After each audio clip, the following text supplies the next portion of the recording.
नमस्कार, स्वागत आपका हरियाणा न्यूज 24 पर। मैं हूं प्रिंस लामा। 2019 के विधानसभा चुनाव में 10 सीटें जीतने वाली जननायक जनता पार्टी आज खात्मे की कगार पर पहुंच चुकी है। जिस पार्टी के पास 2019 में 10 विधायक थे, आज उनमें से 7 विधायक बीजेपी और कांग्रेस से चुनाव लड़ने की तैयारी कर चुके। यानी कि एक के बाद एक बड़ा झटका लगने के बाद अब दुष्यंत चौटाला की पार्टी खत्म होने की कगार पर पहुंच चुकी है, खंडित हो चुकी है। तो साथ ही दुष्यंत चौटाला के सामने अब पार्टी की लाज रखने की, इज्जत बचाने के भी लाले पड़े हुए हैं। आखिर पूरा मामला क्या है, इस पर विस्तार से चर्चा करेंगे और साथ ही आपको यह भी बताएंगे कि जेजेपी के 7 विधायक जो खुलकर बगावत कर चुके हैं, जो पार्टी को अलविदा बोल चुके हैं, जो पार्टी का साथ छोड़ चुके हैं, पार्टी से रिश्ते नाते तोड़ चुके हैं, उनमें से कौन सा विधायक कौन सी पार्टी से चुनाव लड़ने की तैयारी में है, विस्तार से चर्चा करेंगे। सबसे पहले आपको बता दें कि दुष्यंत चौटाला, जिन्होंने 2019 के चुनाव से ठीक पहले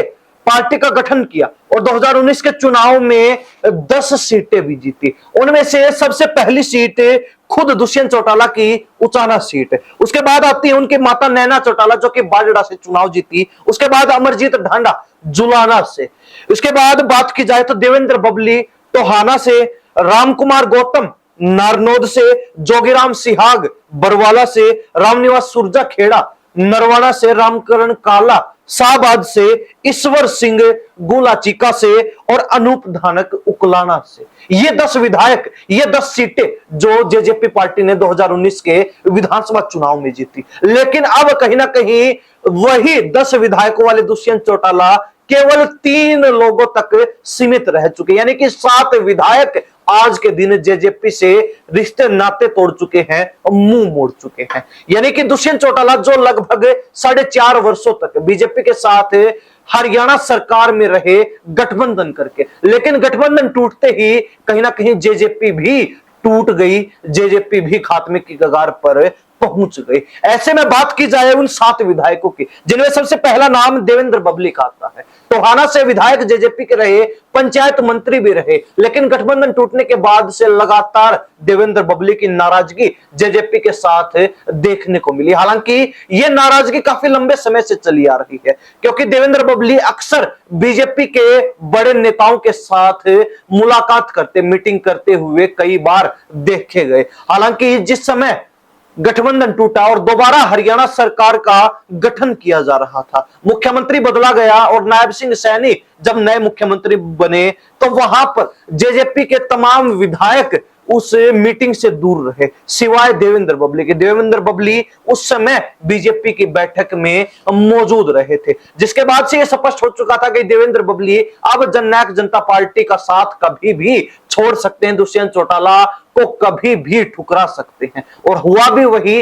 देवेंद्र बबली लोकसभा चुनाव में कांग्रेस पार्टी का खुलकर साथ देते हुए नजर आए। लोकसभा चुनाव में उन्होंने अपनी टोहाना सीट पर खुलकर जो है कुमारी शैलजा के लिए, कांग्रेस पार्टी के लिए प्रचार प्रसार किया। तो ऐसे में यह कहना गलत नहीं होगा कि पहले जिस देवेंद्र बबली की बीजेपी से नजदीकियां साफ नजर आ रही थी, उन्होंने अचानक जो है अपना पाला बदला, और पाला भी इस तरीके से बदला कि बीजेपी के साथ शासक जेजेपी को भी झटका देते हुए और कांग्रेस से नजदीकियां बढ़ा ली। अब फिलहाल देवेंद्र बबली ने जननायक जनता पार्टी से इस्तीफा देकर दूरी बना ली है। तो ऐसे में यह कहना भी गलत नहीं होगा कि देवेंद्र बबली की नजदीकियां फिलहाल कांग्रेस पार्टी के साथ हैं। तो ऐसे में वो बहुत जल्द कांग्रेस में जा सकते हैं और कहीं ना कहीं कांग्रेस के अंदर भी अब टोहाना सीट पर टिकट को लेकर जबरदस्त मारामारी देखने को मिलेगी, क्योंकि निशान सिंह जो कि जेजेपी के प्रदेश अध्यक्ष थे, जिनके कारण देवेंद्र बबली की दूरियां दुष्यंत चौटाला से और जेजेपी पार्टी से बनी,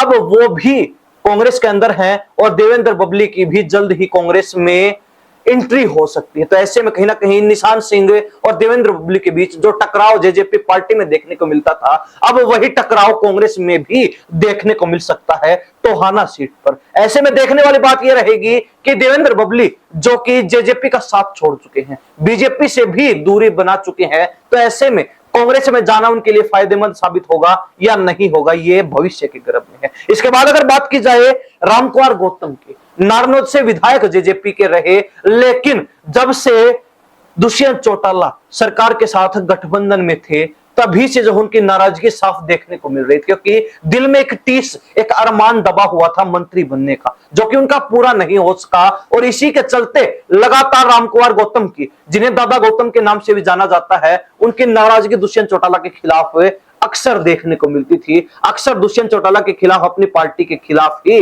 उनके बयान सुनने को मिलते थे। तो ऐसे में यह कहना गलत नहीं होगा कि नाराजगी जो लंबे समय से चली आ रही थी, वो लोकसभा चुनाव के दौरान एक तरीके से दुश्मनी में तब्दील हो गई, यानी कि कम होने के बजाय नाराजगी और अधिक बढ़ गई। और इसी के चलते हिसार लोकसभा सीट से जेजेपी पार्टी, यानी कि अपनी ही पार्टी की कैंडिडेट नैना चौटाला की मदद करने के बजाय रामकुमार गौतम ने खुलकर बीजेपी उम्मीदवार रणजीत चौटाला की मदद की, जिसके बाद से यह तय हो गया था कि रामकुमार गौतम भी बहुत जल्द जो है जननायक जनता पार्टी को छोड़कर बीजेपी का दामन थाम सकते हैं, बीजेपी की टिकट पर चुनाव लड़ने की तैयारी कर सकते हैं। हालांकि इसके बाद अगर बात की जाए बरवाला से जोगीराम सिहाग की, सबसे पहले इस्तीफा सौंपने वाले विधायकों के रूप में जाने जाने वाले जोगीराम सिहाग, जो कि आजकल बीजेपी के साथ बड़े टच में नजर आ रहे हैं। हालांकि जोगीराम सिहाग ने भी इस्तीफा देने के बाद लोकसभा चुनाव में खुलकर बीजेपी पार्टी की मदद की थी। बरवाला सीट पर जमकर जो रणजीत चौटाला के फेवर में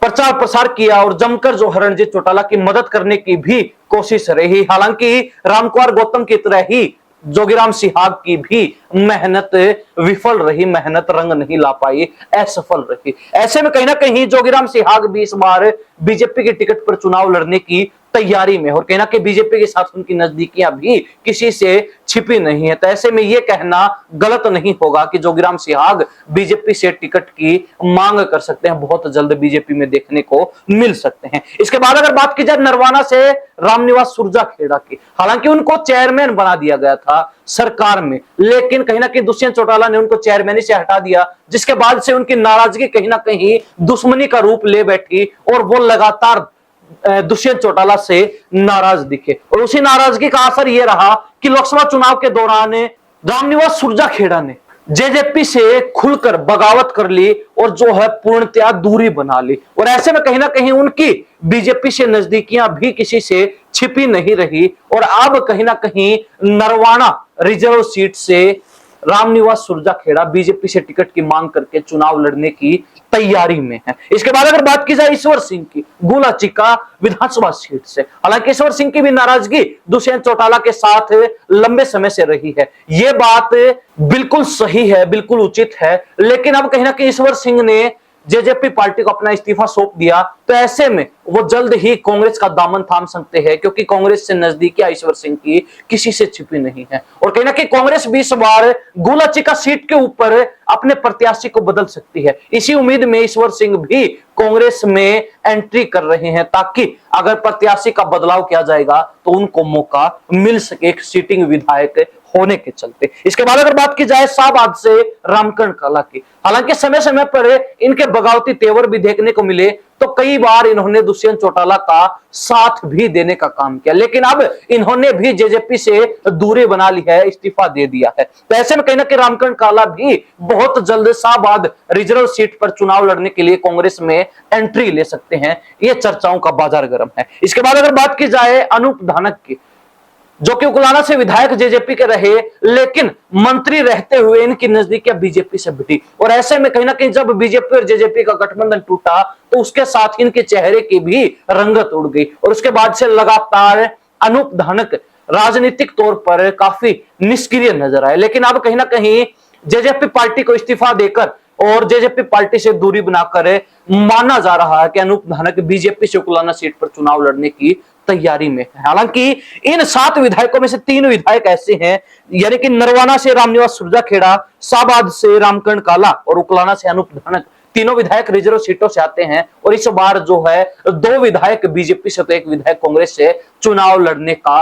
मन बनाते हुए नजर आ रहे हैं। हालांकि यह कहना गलत नहीं होगा कि जब जेजेपी पार्टी के विधायक रह चुके नेता ही जेजेपी के सामने उन्हीं विधानसभा सीटों पर फिर दूसरे दलों से नजर आएंगे, तो ऐसे में कहीं ना कहीं जेजेपी के लिए यह हालात संभालना काफी कठिन होने वाला है। ये हालात काफी कठिनाईपूर्ण, चुनौतीपूर्ण रहने वाले हैं। लेकिन फिलहाल दुष्यंत चौटाला के पास खुद और उनकी माता नैना चौटाला और अमरजीत ढांडा के अलावा कोई विधायक नहीं बचाया कि 10 में से 7 विधायक बगावत कर चुके हैं, पार्टी को अलविदा बोल चुके हैं, दुष्यंत चौटाला को बीच मंझधार छोड़ चुके हैं। तो ऐसे में फिलहाल दुष्यंत चौटाला के पास 3 विधायक हैं खुद सहित। ऐसे में यह कहा जा सकता है कि फिलहाल जेजेपी पार्टी हरियाणा प्रदेश में काफी नाजुक दौर से, नाजुक हालातों से गुजर रही है। दुष्यंत चौटाला के जो राजनीतिक हालात हैं, दुष्यंत चौटाला के खिलाफ जिस तरीके से राजनीतिक समीकरण बनते हुए नजर आ रहे हैं, वो किसी से छुपे नहीं है। हर कोई वाकिफ है कि फिलहाल दुष्यंत चौटाला अपनी पार्टी की लाज बचाने के लिए संघर्ष करते हुए, जूझते हुए नजर आ रहे हैं। इस बार के विधानसभा चुनाव में दुष्यंत चौटाला उचाना सीट को छोड़ सकते हैं, यह चर्चाएं लगातार चल रही हैं, क्योंकि दुष्यंत चौटाला का रुख वृथला विधानसभा की तरफ हो सकता है, ताकि जेजेपी पार्टी का वर्चस्व बनाए रखा जा सके, ताकि दुष्यंत चौटाला अपनी खुद की सीट बचाकर जेजेपी को जीवित रख सके। हालांकि बिना एक आध सीट के भी जेजेपी को जीवित रखना दुष्यंत चौटाला के लिए बेहद कठिनाईपूर्ण तो रहने वाला, साथ ही इस चुनौती से, इस बाधा से दुष्यंत चौटाला किस तरीके से पार पा पाएंगे, ये भी एक सोचनीय बात है। यह भी कहीं ना कहीं एक दिलचस्प सवाल रहने वाला है। लेकिन जिस तरीके से उचाना छोड़कर पृथला की तरफ दुष्यंत चौटाला का रुख होना, इसके अलावा कहीं ना कहीं यह कहना भी उचित रहेगा कि इस बार दुष्यंत चौटाला अपनी माता नैना चौटाला को भी बाजड़ा से चुनाव लड़वाने के बजाय किसी अन्य सेफ सीट पर चुनाव लड़वाएंगे, क्योंकि उनको अपने राजनीतिक हालात फिलहाल